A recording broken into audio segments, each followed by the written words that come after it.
विक्रम बेताल एक तांत्रिक 32 लक्षण वाले स्वस्थ ब्राह्मण पुत्र की बलि देने का अनुष्ठान करता है ताकि उसकी आसुरी शक्तियाँ और बढ़ जाए।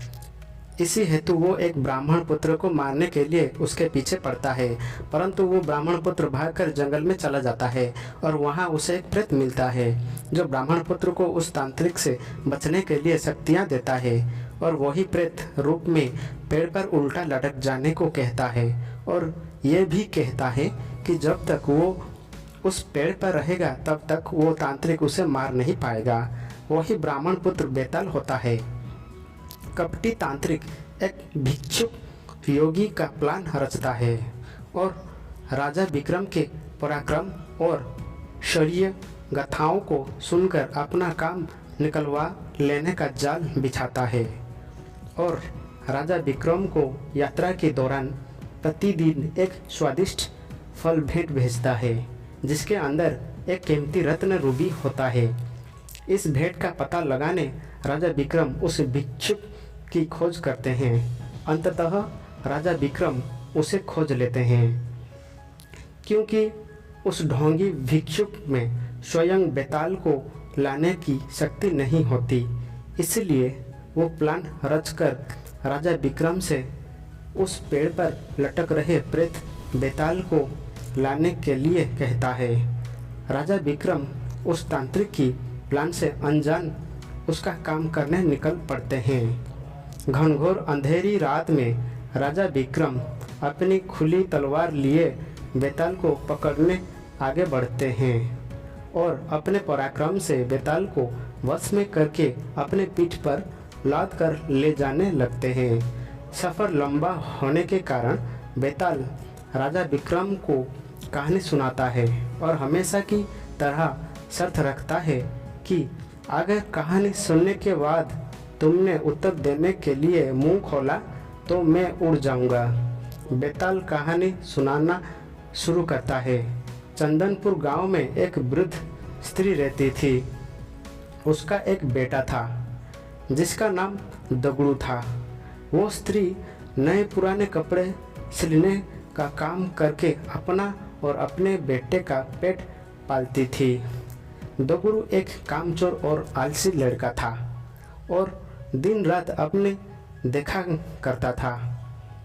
दगड़ू के साथ एक बड़ी परेशानी थी कि उसे अक्सर बुरे सपने ही आते थे और जब भी कोई बुरा सपना आता था वो सपना हकीकत बन जाता था। एक दिन दगड़ू को सपना आता है कि कुछ लोग नवविवाहित दंपति और बारात को लूट रहे हैं और उनसे मारपीट भी कर रहे हैं। दगड़ू ने जिसे सपने में देखा होता है वही दुल्हन बनने वाली लड़की अपनी शादी का लहंगा सिलवाने के बाद वापस लेने दगड़ू की माँ के पास आती है। दगड़ू फौरन उसे सपने वाली बात कह देता है। वो लड़की अपनी माँ और ससुराल वालों को ये बात बताती है, पर सब लोग उस सपने वाली बात को वहम समझकर अनसुना कर देते हैं। शादी के बाद जब वर वधू बारात के साथ जा रहे होते हैं तब सपने वाला वकाया सच में घटित हो जाता है और इस पूरी घटना में दगड़ू पर आरोप लगते हैं कि वही लुटेरों से मिला होगा, वरना उसे कैसे पता चल सकता है कि ऐसा ही होगा। और शक की बना पर सारे लोग मिलकर दगड़ू की खूब पिटाई करते हैं। इस घटना के कुछ दिनों बाद एक रात दगड़ू को सपना आता है कि मोहल्ले में रह रही चौधरायन का नया मकान गृह प्रवेश के दिन जलकर खाक हो जाता है। तभी अगले ही दिन चौधरायन उस मकान को बनवाने की खुशी में लड्डू लेकर दगड़ू की माँ के पास पहुँचती है और गृह प्रवेश समारोह के दिन जलसे में आने का न्योता देती है। वहीं पर सपने की बात दगड़ू फौरन अपनी माँ से और चौधरायन से कह देता है। चौधरायन गुस्से से लाल पीला हो जाती है और उल्टा दगड़ू की माँ को ही कहने लगती है कि तुम्हारा बेटा ही काली जुबान वाला है और उसके बोलने से ही सबके साथ अनर्थ हो जाता है। चौधरायन गुस्से में जली कटी सुनाकर माँ बेटे को भला बुरा कहकर वहाँ से चली जाती है। गृह प्रवेश समारोह के दौरान कोई घटना ना हो इसके लिए पक्के इंतजाम किए जाते हैं, पर फिर भी किसी न किसी तरह आग की चिंगारी चौधरायन के भव्य मकान के पर्दों में लग जाती है और देखते देखते रुद्र रूप धारण करके पूरा मकान जलाकर खाक कर देती है।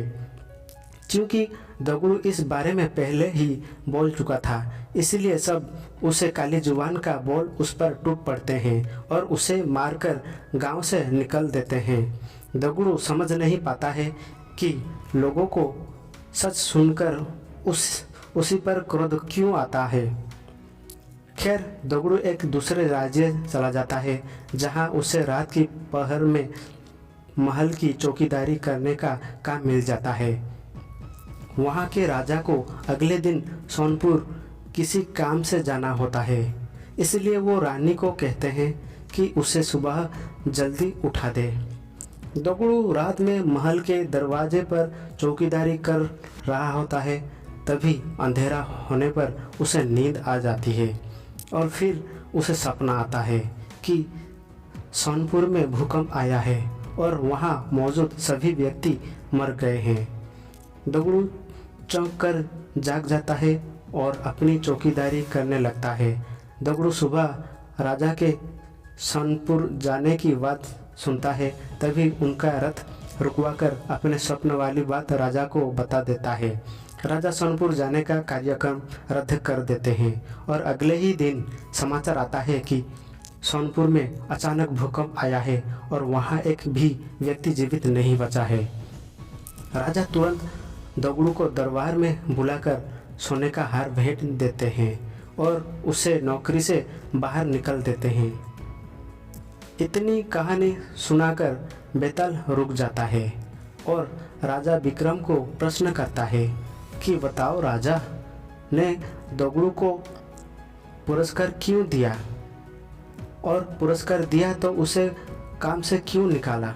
राजा विक्रम उत्तर देते हैं कि दगड़ू ने अमंगल स्वप्न देखकर उसका वृत्तांत बताकर राजा की जान बचाई, इसलिए उसने दगड़ू को पुरस्कार में स्वर्ण का हार दिया और दगड़ू काम के वक्त सो गया, इसलिए राजा ने उसे काम से निकाल दिया। बेताल अपनी शर्त के मुताबिक राजा विक्रम के उत्तर देने के कारण हाथ छुड़ाकर वापस पेड़ की ओर उड़ गया। दोस्तों, ये कहानी आपको कैसे लगी? अच्छा लगी तो लाइक शेयर करना ना भूलें। अंत तक देखने के लिए धन्यवाद।